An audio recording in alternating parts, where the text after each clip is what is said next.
Monsieur le professeur, vous êtes un scientifique extrêmement reconnu, membre de l'Académie des sciences, professeur au Collège de France, où vous êtes titulaire de la chaire des processus biologiques.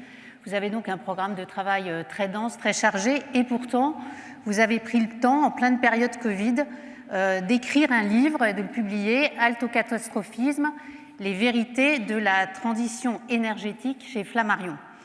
Alors la question que j'ai envie de vous poser, c'est pourquoi? Vous étiez très en colère, vous étiez fatigué d'entendre sur les télés en continu le fait que l'homme est une espèce redoutable pour la planète, ou encore que la nature nous envoie un signal avec le Covid, ou alors vous étiez inquiet parce qu'une partie de la jeunesse sombrait dans le pessimisme avec les confinements.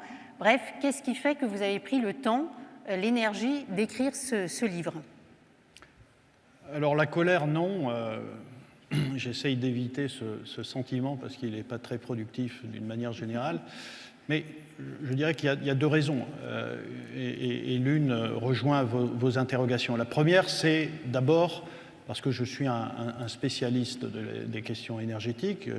Je passe ma vie avec mes étudiants, mes chercheurs, dans mon laboratoire au Collège de France, pour traiter des questions d'une très grande complexité, comme le stockage des énergies intermittentes, la question de la photosynthèse artificielle, enfin voilà, des questions comme ça. Et d'autre part, je le dis parce que ça légitimera mon discours, je préside le comité énergie de l'Académie des sciences. Donc ça fait longtemps que je suis impliqué dans ces questions-là.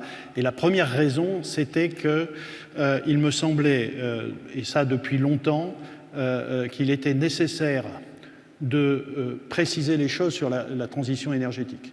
Préciser les choses de façon scientifique, rigoureuse, avec des chiffres, parce que je constatais que beaucoup de gens parlaient de cette question, souvent sans avoir la moindre idée des ordres de grandeur, sans connaître, en simplifiant beaucoup trop une question compliquée. Et donc, de fait, quand on est dans cette situation-là, on entend des tas de choses qui sont fausses, pas fondées dans les médias et dans les discours même des politiques. Donc, c'était la première raison. La deuxième raison, vous avez pointé l'affaire, c'est que tout ça se passait dans une ambiance, en effet, catastrophiste, qui consistait d'une part... Alors, dans ce catastrophisme, il y a plusieurs choses. La première, c'est qu'en effet, la fin du monde est dans quelques années. On a entendu Nicolas Hulot dire ça, on a entendu, je ne me souviens plus son nom, mais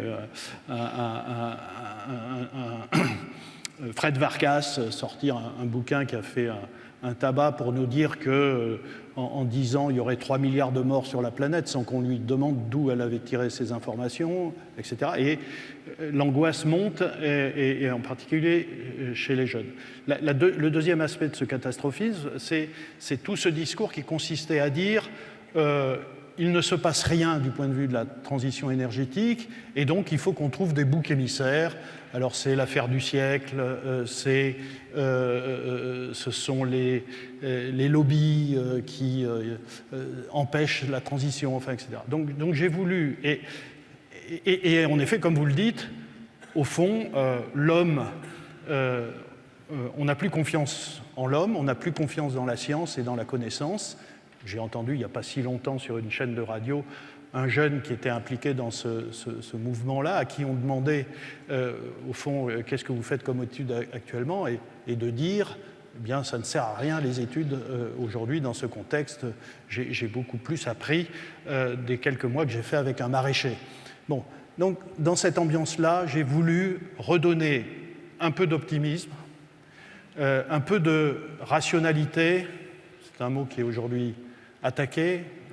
On y préfère, chez certains, mettre en avant la radicalité plutôt que la rationalité. Voilà. Donc, deux choses. Confiance, d'une part, dans la capacité de l'homme pour résoudre les problèmes, y compris ceux qu'il crée. Au fond, qui d'autre que l'homme sur la planète pour résoudre les problèmes dont on parle. Donc, avoir un petit peu de confiance. Et puis, la deuxième chose, avoir confiance en sortant des discours technophobes, avoir confiance dans la connaissance, la recherche, l'innovation aussi bien dans les universités, les centres de recherche fondamentale que dans la recherche technologique et industrielle dans les entreprises. Parce qu'aujourd'hui, et c'est ça qu'il faut expliquer aux gens, la révolution énergétique ne se fera pas en quelques années, elle prendra beaucoup de temps. Évidemment, on peut toujours penser que ça ne va pas assez vite, mais ça prendra du temps parce qu'il y a des contraintes scientifiques, techniques, et seule la connaissance, toujours plus de connaissances, toujours plus de recherche, permettra de résoudre la question. Voilà, c'était ça mon message. Alors justement, vous écrivez « Je suis profondément convaincu qu'il y a urgence à remettre le scientifique dans la cité et dans l'espace public, à mieux lier science et politique ». Alors, à supposer qu'on soit d'accord avec cette affirmation, et probablement les participants de CHAM sont plutôt d'accord spontanément avec vous, comment peut-on faire ? Il faut organiser des tech tours dans les labos, prendre des politiques, des parlementaires, des fonctionnaires, des dirigeants et les emmener comprendre ce que c'est que la recherche. Comment on convainc les Français, leurs politiques, leurs administrations de l'importance de la recherche publique et privée? On voit bien qu'on a des pays qui nous ressemblent, qui réussissent beaucoup mieux à investir en matière de recherche, pour qui c'est plus naturel, ce n'est pas un débat compliqué. Donc comment en sommes-nous là dans notre pays? Comment se fait-il que finalement il soit si compliqué d'investir dans la recherche? Et je tente une piste. Est-ce que nous n'avons pas une vision un peu romantique de la recherche, avec le chercheur seul, avec sa craie, son tableau, en oubliant les équipes et les équipements? Alors, à nouveau, votre question est multiple, hein. Il y a la première question qui est celle au fond, science et démocratie, hein. C'est le lien entre la science et les politiques. Et ça, je dois dire que c'est une question également d'une très très grande complexité qui m'obsède depuis longtemps et pour lequel, malheureusement pour les auditeurs aujourd'hui, je n'ai pas la solution miracle. Pourquoi? Parce que, au fond, j'ai envie de penser que les scientifiques ont une connaissance d'un certain domaine et doivent pouvoir mettre à disposition des citoyens, des politiques, ces connaissances-là. Cela dit, ces connaissances deviennent de plus en plus compliquées. La question énergétique, par exemple, hein, mais la question médicale qui est beaucoup traitée aujourd'hui, mais tant d'autres, toutes ces questions-là sont d'une très grande complexité. Donc, on dérive facilement vers un système dans lequel ce sont qu'une toute petite partie des citoyens qui savent et qui doivent donner leur point de vue, et les autres doivent accepter cette position. Évidemment, ce n'est pas le monde que j'espère, mais néanmoins, voilà, on a cette difficulté-là. Le deuxième aspect, c'est le fait que si on veut vraiment une société démocratique, malgré tout, il faut que le citoyen acquiert un certain nombre de connaissances. Et je dois dire que on bascule à ce moment-là sur la question de l'éducation, de la formation tout au long de la vie, sur des questions scientifiques fortes. Donc je pense que là, il y a des efforts à faire. Et puis, cette éducation, d'ailleurs, et cette formation, à la fin, elle s'appliquera à nos représentants politiques, parce que je suis effectivement chaque fois assez étonné de la faible culture scientifique qu'on a chez nos dirigeants politiques. On ne va pas attendre 20 ans que ceux qui sont à l'école soient ministres. Non, bien sûr. Mais néanmoins, si vous voulez, il n'y a pas longtemps, Hervé Lebras, vous connaissez sans doute le démographe, avait fait une petite analyse, je cite juste ça, et avait regardé le nombre de docteurs dans chacun des gouvernements de la planète. C'était il y a 5, 6 ans, 7 ans. Vous verrez qui était président à ce moment-là. Et donc, il y avait un classement. Et si je vous pose la question, quel est le pays où il y a le plus de docteurs dans le gouvernement, à ce moment-là, dans cette image-là? Je ne sais pas, les États-Unis. Bon, c'était la Chine. La Chine, d'accord. Et quel est le pays où il y en avait 0? La France. Oui, la France. Voilà. Donc, la question de l'éducation et de la culture scientifique est un élément très, très, très important. Néanmoins, aujourd'hui, voilà, mon analyse de la situation, c'est que on est très ambigu sur cette question. Si je prends ce qui a été fait ces derniers temps, je me suis, par exemple, j'ai fait partie de ceux qui ont défendu et qui ont été ravis de la création du conseil scientifique que le président de la République a mis autour de lui pour la question du coronavirus et de la crise sanitaire. Et je dirais que d'une certaine façon, alors je sais qu'au moment où je l'ai fait, d'autres m'ont dit mais c'est du bricolage, enfin, etc. Bon.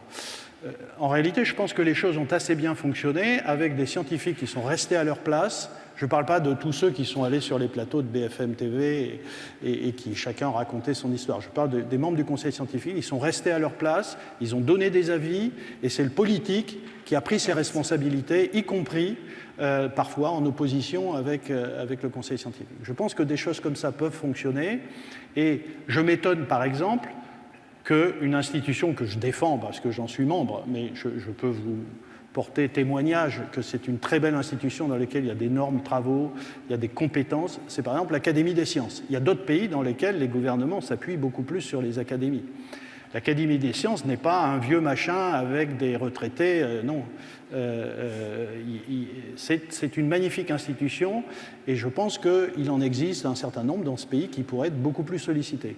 À l'inverse, je suis désolé, sans doute dans cette salle, je n'aurai pas peut-être le soutien de tout le monde, mais ça a été mon point de vue, je l'ai exprimé y compris dans le bouquin ou dans les médias. Je considère que la Convention citoyenne, c'est le contraire pour le climat, c'est le contraire de tout ça. Faire croire aux Français qu'on peut traiter une question technique, scientifique, la transition énergétique, en demandant l'avis de 150 personnes tirées au sort, pour moi, c'est le contraire de ce qu'il faut faire. Voilà. Et donc, un même gouvernement peut faire des choses différentes. Un même gouvernement peut faire les deux choses, vous voyez, ce qui veut dire que cette question-là n'est pas encore tranchée, mais elle est d'une très grande difficulté. Alors, vous insistez beaucoup sur le fait qu'il faut investir dans la recherche, oui, et qu'il faut se baser sur le progrès scientifique et l'innovation. En même temps, vous êtes très partisan du fait qu'il faut travailler sur les changements de comportement, notamment dans le champ environnemental ou dans le champ de la santé. Est-ce que pour changer les comportements, on n'a pas justement tendance un peu à pousser au catastrophisme ? Moi, je crois qu'aujourd'hui, alors, excusez-moi, je n'ai pas répondu sur votre deuxième aspect de la question précédente, mais c'était en gros, oui, il faut investir dans la recherche et dans l'innovation. Le problème, c'est que les gens ne savent pas très bien ce que c'est que la recherche et qu'il faut continuer à l'expliquer et que nous, scientifiques, nous avons un rôle pour aller l'expliquer auprès de tout le monde. On n'aura pas le temps de développer plus, mais c'était contenu dans votre question précédente. Sur la question que vous posez, je crois qu'aujourd'hui, on dit qu'il faut alerter, mais je crois que l'alerte, elle a été faite, tout le monde est conscient de ça. D'ailleurs, tout le monde est mobilisé, c'est ce que je dis. Quand on me dit rien n'est fait, on fait que des petits pas, enfin, etc. Non, on fait les plus grands pas qu'on puisse faire aujourd'hui dans les contraintes qu'on a. Donc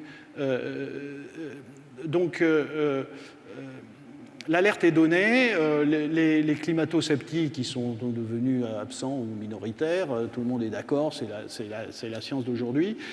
Donc le catastrophisme ambiant est à la fois inopérant parce que, au fond, si la fin du monde est dans quelques années, je veux dire, gavons-nous le plus possible pendant ces quelques années, et puis c'est terminé. Par ailleurs, ce catastrophisme, deuxièmement, il conduit, par l'urgence qui accompagne un catastrophisme, conduit à prendre des décisions sur des mesures qui ne sont pas assez évaluées sur leurs impacts positifs ou négatifs. On commence à le faire d'ailleurs maintenant un peu. Et donc on s'engage sans savoir, mais parce qu'on se fait des idées sur telle ou telle technologie et on veut y aller très vite. Et c'est une erreur, on s'apercevra plus tard que d'abord la catastrophe n'est pas arrivée et que deuxièmement on a dépensé un pognon fou, comme dirait l'autre, sur des choses qu'on a mal analysées. Donc le sentiment de catastrophisme, et en même temps je peux comprendre que les gens soient angoissés, mais par exemple pour les jeunes qui sont si concernés par cette question, c'est leur avenir, tout ça. Moi, je les invite, plutôt que de ne pas faire des études, au contraire, d'en faire les plus élevées possibles, notamment pour venir dans mon laboratoire et essayer de traiter les questions qui ne sont pas encore résolues, parce qu'il y en a plein, et d'autre part, de le faire dans un esprit, pas d'un optimisme béat en disant que tout est parfait, mais en disant que qui d'autre à nouveau que ces jeunes-là pour demain traiter les questions et les résoudre. Voilà. Merci beaucoup. Je vous remercie.